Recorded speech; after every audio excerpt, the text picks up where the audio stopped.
有4個碌都係獨立鎖碌嚟嘅，踩就鎖，咁樣就unlock翻嘅。跟住呢度後面咧有個掣嘅，如果你撳咗呢個掣去降落嘅話咧，就淨係個背脊落。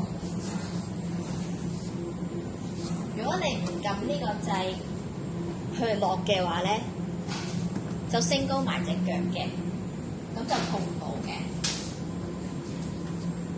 咁最多可以咁樣罰停啦。跟住後面咧，其實有個安全 lock 嘅，就係喺呢個位，你可以掹呢粒的去落咧，就卡實咗呢個位咧，呢個粒位嗰度咧，部車就唔搖噶啦。佢可以 set 兩個 angle 嘅，第一個就係升高晒隻腳。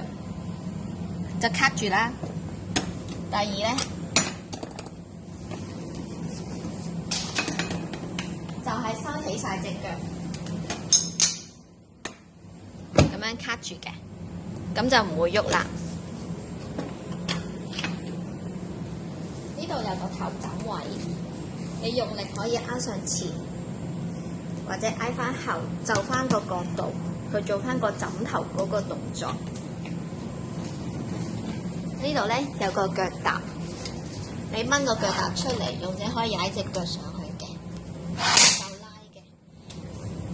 跟住另外咧，呢度有得放台面板啦。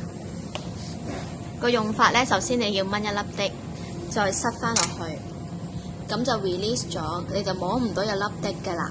跟住你就插塊板落去，插塊板落去之後咧，你掹翻呢粒的扭翻出嚟咧，粒的就係卡實咗嗰個窿窿嘅。